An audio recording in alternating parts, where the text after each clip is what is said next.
Barang siapa yang sudah merasa mampu dirinya untuk berkurban dan dia tidak mau melaksanakan kurban tersebut, Nabi mencam ada dua kategori saja. Kalau dia meninggal, matinya dalam keadaan yang pertama Yahudi ataukah dia mati dalam keadaan Nasrani.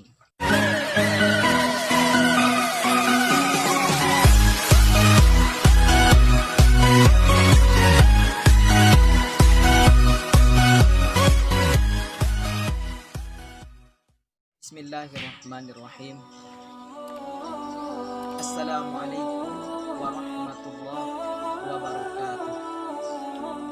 Bismillahi walhamdulillah wala hawla wala quwwata illa billahil aliyil azim. Bersyukur kita kepada Allah Subhanahu wa taala atas segala limpahan rahmat, karunia, taufik dan hidayahnya sehingga kita masih dapat menghirup udara yang segar yang diberikan oleh Allah Subhanahu wa taala. Kemudian berselawat kita kepada Nabi Muhammad SAW dengan mengucapkan lafaz Allahumma salli ala sayyidina Muhammad wa ala alihi wa sahbihi ajma'in. Mudah-mudahan kita mendapat syafaat dan pertolongan beliau di yaumul qiyamah. Hadirin pemirsa dimanapun berada yang dimuliakan oleh Allah Subhanahu wa taala. Di dalam ayat Allah Subhanahu wa taala menjelaskan Inna a'tainakal kautsar fasalli li rabbika wanhar inna syani'aka huwal abtar. Di sana ada dua perintah, bahwa pertama diperintahkan oleh Allah Subhanahu wa taala fasalli, maka salatlah, li rabbika, karena Tuhan engkau, wanhar, dan berkurbanlah. Ada dua perintah di sana diterangkan. Yang pertama perintah melaksanakan salat, setelah melaksanakan salat langsung berkurban. Sudah jelas bagi kita bahwa ada beberapa pendapat ulama mengatakan, ada dua pendapat. Pendapat yang pertama mengatakan bahwa hukum berkurban itu adalah wajib. Itu menurut pendapat Imam Hanafi dan Imam Maliki, fardu ain.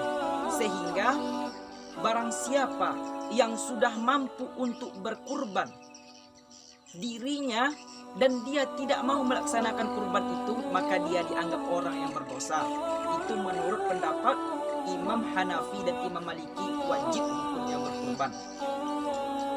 Sehingga jelas di sana bahwa setiap perintah yang datang dari Al-Quran, dari ayat Allah Subhanahu wa taala, maka itu di dalam kitab usul fikih difaedahkan wajib.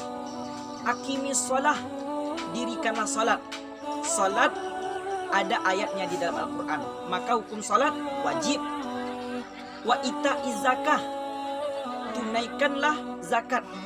Ayat tersebut ada di dalam Al-Quran, maka hukum zakat wajib. Ya ayyuhalladzina amanu kutiba alaikumusiyam, wahai orang-orang yang beriman, diwajibkan di atas kamu berpuasa. Ada ayat tersebut di dalam Al-Quran, maka hukum puasa Ramadan wajib. Setiap panggilan dari Al-Quran, maka itu dihukumkan wajib. Dan berkurban ada ayatnya di dalam Al-Quran, maka berkurban tersebut hukumnya wajib menurut pendapat Imam Hanafi dan Imam Maliki. Sedangkan menurut pendapat yang kedua, menurut mazhab kita Imam Syafi'i, di sana ada dua pendapat. Yang pertama mengatakan bahwa berkurban itu adalah sunnatun kifayah, dan pendapat yang kedua mengatakan bahwa berkurban itu adalah sunnatun muakkadah.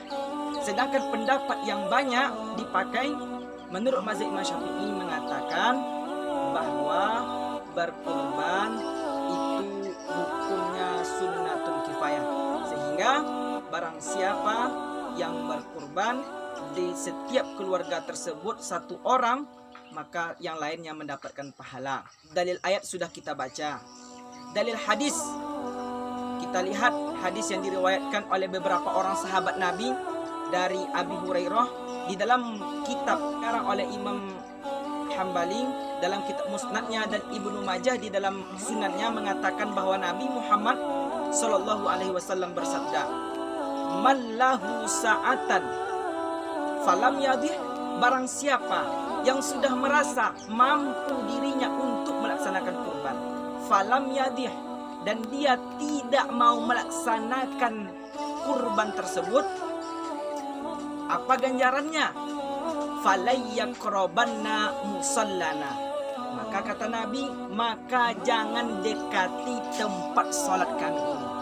Ini merupakan teguran yang sangat dari Nabi Muhammad SAW. Dan di dalam riwayat yang lain, di dalam hadis yang lain, Nabi Muhammad SAW juga mengatakan, mallahu sa'atan falam yadih, siapa yang sudah merasa mampu dirinya untuk berkurban dan dia tidak mau melaksanakan kurban tersebut, falyamut, maka dia mati. Dua saja jalannya, dua saja kategorinya.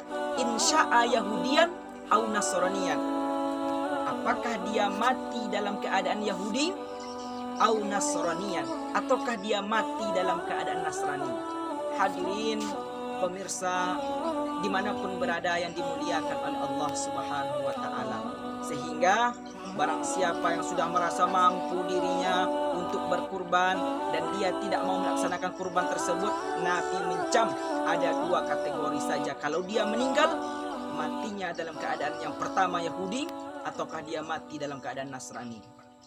Imam Syafi'i mengambil dalil di dalam hadis Nabi Muhammad SAW. Apa kata Nabi Muhammad SAW?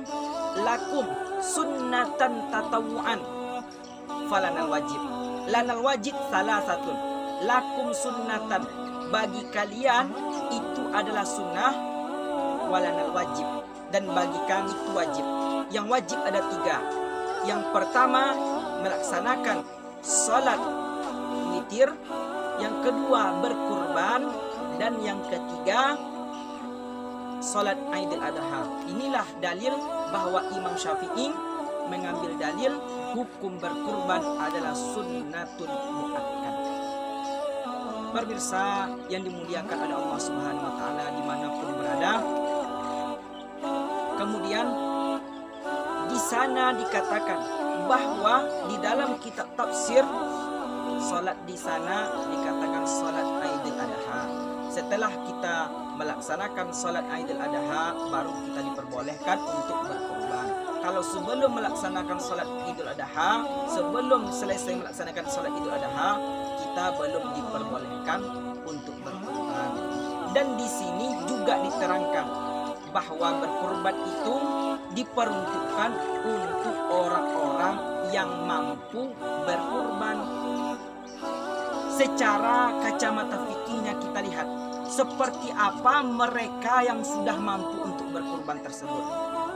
Maka di dalam fikih diterangkan bahwa pendapat Imam Hambali, orang yang dikatakan sudah mampu untuk berkurban tersebut ialah orang yang mau membayar hutang dan mau menghutangi hewan kurban tersebut. Itu pendapatnya Imam Hambali. Dia datang ke toke kambing, lalu dia katakan, wahai si toke kambing, saya ingin berkurban tahun ini, tapi saya belum punya uang. Kita yang katakan, saya belum punya uang. Nanti kalau uang saya sudah cair, sudah saya terima, maka nanti saya akan bayar kepada si toke kambing.